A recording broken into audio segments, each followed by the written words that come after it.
ನಮಸ್ಕಾರ ಎಲ್ಲರಿಗೂ ರೋಚಕ ಯೂಟ್ಯೂಬ್ ಚಾನಲ್ಗೆ ಸ್ವಾಗತ. ಮೂಡಾ ನಿವೇಶನ ಹಂಚಿಕೆ ವಿಚಾರವಾಗಿ ರಾಜ್ಯ ಮಟ್ಟದಲ್ಲಿ ಮಾತ್ರ ಅಲ್ಲದೆ ರಾಷ್ಟ್ರ ಮಟ್ಟದಲ್ಲೂ ಸಾಕಷ್ಟು ಸದ್ದು ಮಾಡ್ತಾ ಇದೆ.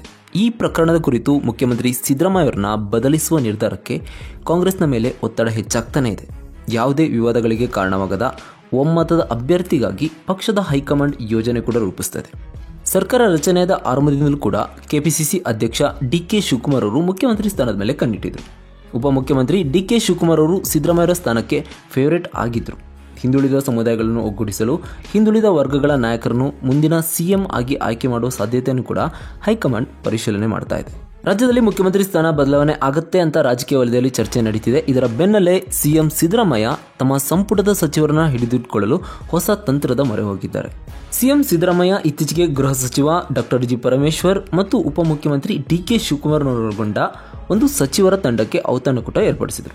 ಈ ಭೋಜನಕೂಟಕ್ಕೆ ಬಾರದ ಆಹಾರ ಮತ್ತು ನಾಗರಿಕ ಪೂರೈಕೆ ಸಚಿವ ಕೆ.ಎಚ್. ಮುನಿಯಪ್ಪ ಸೇರಿದಂತೆ ಇತರೆ ಸಚಿವರು ಹಾಗೂ ಮುಖಂಡರನ್ನ ವಿಶ್ವಾಸಕ್ಕೆ ತೆಗೆದುಕೊಂಡರು. ತಮ್ಮ ಕುರ್ಚಿ ಅಲುಗಾಡಿಸುತ್ತಿರುವ ಮೂಡಾ ನಿವೇಶನ ಹಂಚಿಕೆ ವಿಚಾರದಿಂದ ಆ ಗಮನವನ್ನು ಬೇರೆಡೆ ಸೆಳಿಬೇಕು ಅಂತ ಸಿದ್ದರಾಮಯ್ಯ ಅವರು ಹಿಂದಿನ ಬಿಜೆಪಿ ಸರ್ಕಾರದ ಅವಧಿಯಲ್ಲಿ ನಡೆದಿದೆ ಅಂತ ಹೇಳಲಾಗ್ತಿರೋ ಅಕ್ರಮಗಳನ್ನ ತೆರೆದಿಡಲು ತಾಲೀಮು ನಡೆಸ್ತಾ ಇದ್ದಾರೆ.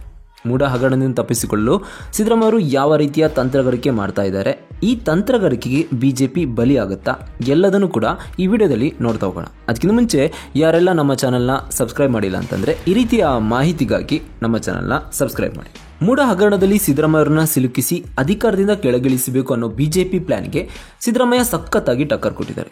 ವಾಲ್ಮೀಕಿ ನಿಗಮ ಹಗರಣ, ಮೂಡಾ ಹಗರಣ ಇಟ್ಕೊಂಡು ಕಾಂಗ್ರೆಸ್ ವಿರುದ್ಧ ಬೀದಿಗೆ ಇಳಿದಿದ್ದಂಥ ಬಿಜೆಪಿಗೆ ಬಿಸಿ ಮುಟ್ಟಿಸಬೇಕು ಅಂತ ಸಿದ್ದರಾಮಯ್ಯ ರಣತಂತ್ರವನ್ನು ರೂಪಿಸಿದ್ದಾರೆ. ಪ್ರಾಸಿಕ್ಯೂಷನ್ ಅನುಮತಿ ಬೆನ್ನಲ್ಲೇ ಬಿಜೆಪಿ ವಿರುದ್ಧ ಸಿದ್ದರಾಮಯ್ಯ ಮುಯ್ಯಿಗೆ ಮುಯ್ಯಿ ತೀರಿಸಿಕೊಳ್ಳಲು ಸಜ್ಜಾಗ್ತಾ ಇದ್ದಾರೆ. ಕಾಂಗ್ರೆಸ್ ಮೇಲೆ ಯಾವ ಭ್ರಷ್ಟಾಚಾರ ಆರೋಪ ಮಾಡಿದ್ರೋ ಅದೇ ಭ್ರಷ್ಟಾಚಾರ ಇಟ್ಕೊಂಡು ಕಾಂಗ್ರೆಸ್ ಸರ್ಕಾರ ಬಿಜೆಪಿ ವಿರುದ್ಧ ಸೆಣಸಾಡಬೇಕು ಅಂತ ರೆಡಿಯಾಗಿದೆ.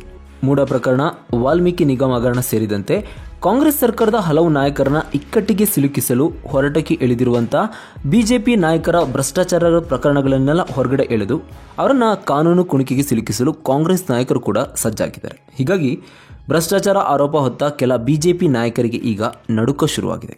ಬಿಜೆಪಿ ಅವಧಿಯಲ್ಲಿ ಹೆಚ್ಚು ಸದ್ದು ಮಾಡಿದ್ದ ಹಗರಣ ಅಂತ ಅಂದರೆ ಅದು ಕೋವಿಡ್ ಹಗರಣ. ಆಗ ವಿಪಕ್ಷದಲ್ಲಿದ್ದ ಕಾಂಗ್ರೆಸ್ ಬಿಜೆಪಿ ಮೇಲೆ 2,500 ಕೋಟಿ ಭ್ರಷ್ಟಾಚಾರ ಆರೋಪ ಮಾಡಿತ್ತು. ಈಗ ಅದನ್ನೇ ಬಯಲು ಮಾಡಲು ಕಾಂಗ್ರೆಸ್ ಹೊರಟಿದೆ. ಸಿದ್ದರಾಮಯ್ಯ ವಿರುದ್ಧ ಪ್ರಾಸಿಕ್ಯೂಷನ್ಗೆ ಅನುಮತಿ ನೀಡಿದ ಬೆನ್ನಲ್ಲೇ ಬಿಜೆಪಿ ನಾಯಕರ ಹಗರಣಗಳನ್ನು ಬಯಲಿಗಿಳಿದು ಮುಯ್ಯಿಗೆ ಮುಯ್ಯಿ ತೀರಿಸಲು ಮುಂದಾಗಿದೆ. ಬಿಜೆಪಿ ಅವಧಿಯಲ್ಲಿ ನಡೆದಂಥ ಅತಿದೊಡ್ಡ ಹಗರಣವಾದ ಕೋವಿಡ್ ಹಗರಣವನ್ನು ಕೈಪಡೆ ಈಗ ಕೈಗೆತ್ತಿಕೊಂಡಿದೆ. ಕೋವಿಡ್ ಅಕ್ರಮ ಪರಿಶೀಲನೆಗೆ ಸಮಿತಿ ರಚನೆ ಮಾಡಲು ಸಂಪುಟದಲ್ಲಿ ಒಪ್ಪಿಗೆ ಕೂಡ ಕೊಡಲಾಗಿದೆ. ಹೌದು, ಬಿಜೆಪಿ ಅವಧಿಯ ಕೊರೋನಾ ಅಕ್ರಮಗಳ ಕುರಿತಾದ ಹೈಕೋರ್ಟ್ನ ನಿವೃತ್ತ ನ್ಯಾಯಾಧೀಶರಾದಂಥ ಜಾನ್ ಮೈಕಲ್ ಕುನ್ನಾ ವಿಚಾರಣೆ ಆಯೋಗದ ಮಧ್ಯಂತರ ವರದಿಯ ವಿವರಗಳನ್ನು ಸಚಿವ ಸಂಪುಟ ಸಭೆಯಲ್ಲಿ ಮಂಡಿಸಲಾಗಿತ್ತು. ಇದರಲ್ಲಿ 7,223.58 ಕೋಟಿ ರೂಪಾಯಿ ವೆಚ್ಚಗಳ ವಿವರದಲ್ಲಿ ಬರೋಬ್ಬರಿ 1,120 ಕೋಟಿ ರೂಪಾಯಿ ಅವ್ಯವಹಾರ ನಡೆದಿರುವುದು ವರದಿಯಲ್ಲಿ ಬಹಿರಂಗಗೊಳ್ಳಿತು.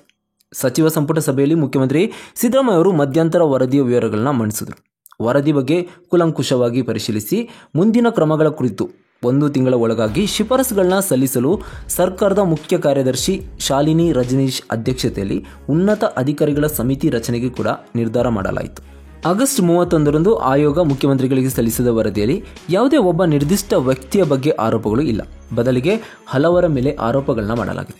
1,120 ಕೋಟಿ ರೂಪಾಯಿ ಅವ್ಯವಹಾರ ಜೊತೆಗೆ ಹಲವು ಕಡತಗಳನ್ನ ನಾಪತ್ತೆಯಾಗಿರುವುದು ಸೇರಿದಂತೆ ಗಂಭೀರ ಆರೋಪಗಳು ಕೂಡ ಕೇಳಿಬಂದಿದೆ. ವಿಚಾರಣಾ ಆಯೋಗದ ಮುಂದೆ ಹಲವು ಕಡತಗಳನ್ನ ಸಲ್ಲಿಸದೆ ನಾಪತ್ತೆ ಮಾಡಿದರೆಂದು ವರದಿಯಲ್ಲಿ ಉಲ್ಲೇಖಿಸಲಾಗಿದೆ ಅಂತ ಮೂಲಗಳು ತಿಳಿಸಿವೆ. ಕಾಂಗ್ರೆಸ್ ಸರ್ಕಾರ ಕೋವಿಡ್ ಅಕ್ರಮಗಳನ್ನ ಕೈಗೊಳ್ಳುತ್ತಿದ್ದಂತೆ ಆಗ ಆರೋಗ್ಯ ಸಚಿವರಾಗಿದ್ದಂಥ ಡಾಕ್ಟರ್ ಕೆ. ಸುಧಾಕರ್ ಬುಡಕ್ಕೆ ಭ್ರಷ್ಟಾಚಾರ ಬಾಣ ಬಿದ್ದಂತಾಗಿದೆ. ಅಲ್ಲದೆ ಹಲವು ಅಧಿಕಾರಿಗಳು ಈಗ ಡವ ಶುರುವಾಗಿದೆ.